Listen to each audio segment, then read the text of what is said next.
이 직원은 능력이 부족하다 라고 판단한다면 성과가 낮다는 이유로 회사에서 내보낼 수 있을까요? 안녕하세요. 근로자의 자신감을 올려주는 노무 채널 근자감의 신정욱 노무사입니다.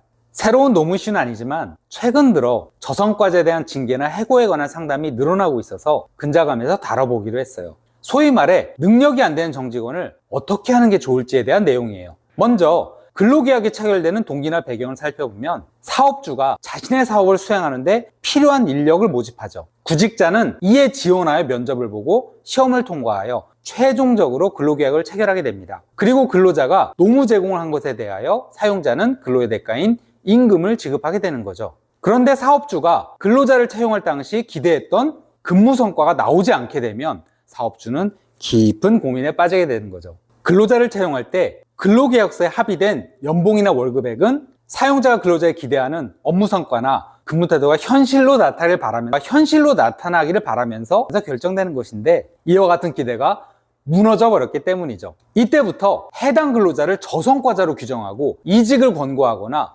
해고를 검토하기 시작합니다. 그런데 이미 알고 계시는 것처럼 노동법상 근로자를 해고하려면 엄격한 요건을 갖추고 절차도 준수해야만 유효하죠. 부당해고로 판정을 받게 되면 원직에 복직시켜야 하면 물론 해고 기간 동안 임금도 모두 지급해야 하고 무엇보다도 회사의 권위나 인사관리 신뢰도에 상처를 입게 돼요.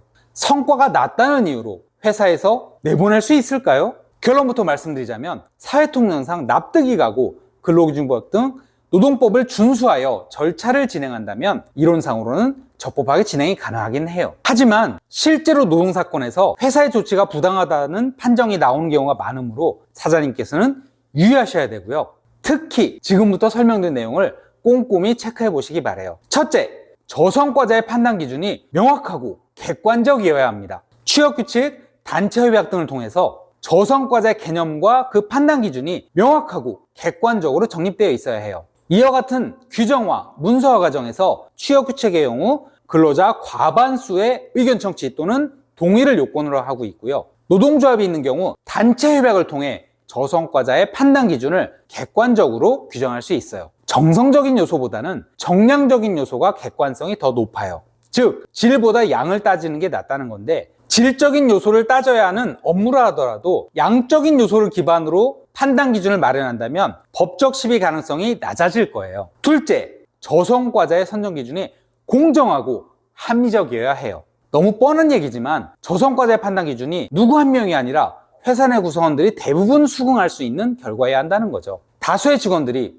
이 직원은 입력된 월급 대비 출력해낸 결과물이 만족스럽지 못하다, 즉 능력이 부족하다 라고 판단한다면 저성과자로 봐도 무리가 없겠죠. 셋째, 저성과자로 선정된 대상 근로자에게 교육 등 개선 기회를 제공해야 해요. 저성과자로 선정되자마자 곧바로 퇴출 절차를 밟는다면 노동부나 법원에서 부당한 인사조치로 판정될 가능성이 매우 높죠. 그렇기 때문에 저성과자로 선정된 대상 근로자에게는 충분하고 실효적인 교육 프로그램을 제공하고 대상 근로자가 이에 성실히 참여하고 노력하는 모습을 보인다면 계속 근무할 수 있는 기회를 줘야 하는 거고요. 실제 노동사건에서 해당 직원에 대한 교육의 내용과 교육기간 등이 적절했는지 여부가 다퉈지고 있어요. 그래서 이와 같은 프로그램 운영 계획을 수립할 때에는 공인노무사나 전문가의 자문을 받아 회사에 도입하시는 것을 아주 강력히 권장드려요. 넷째, 교육을 이수해서 업무에 복귀시킨 후에 재평가를 실시해야 해요. 교육에 충실히 참여했다면 결과도 좋아야겠죠. 당연히 회사도 교육을 제공한 만큼의 기대가 있을 거고요. 그래서 해당 직원을 본래 업무에 복귀시켰을 때 충분한 평가 기간을 제공하면서 다시 성과를 확인하는 거죠. 교육을 했음에도 저성과자로 판정을 받게 되면 회사에 따라서 다시금 교육 프로그램과 재평가 기간을 제공하기도 해요. 어떤 회사는 3번의 기회를 준다고 하는데요.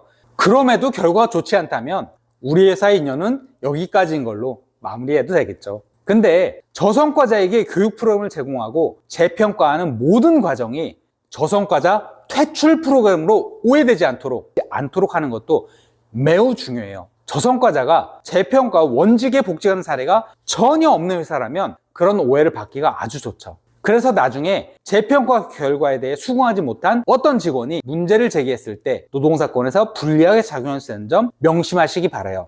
노자 여러분도 근로계약을 체결한 이상 기본적으로 성실하고 충실하게 업무를 수행하면서 본인의 역할을 향상시키고자 노력하는 모습이 객관적으로 드러나야 할 거고요. 이와 같은 노력과 의지가 객관적으로 보이지 않는다면 저성과자 관련 노동사건에 있어서 회사 측의 주장이 설득력을 갖게 될 것이고 법적으로 다투어질 여지가 줄어들게 될 거예요. 말도 많고 탈도 많은 저성과자 관리 프로그램은 여전히 많은 기업에서 운영 중이고 또 계속 고민하면서 개선 절차를 밟고 있죠. 기본적으로 노동법은 해고를 제한하고 있기 때문에 이 영상을 보신 사업주나 인사팀이 계신다면 꼭 전문가의 검토나 자문을 받으시면서 법적으로 문제가 없는지 저성과자 관리 프로그램을 면밀히 검토해 보시기 바라요. 그리고 혹시라도 지금 이 순간 저성과자 프로그램 대상이 되신 노자님들께서는 그 산정 기준이나 선정 결과의 공정성, 이후 원직 복귀와 충분한 개선 기회가 제공되었는지를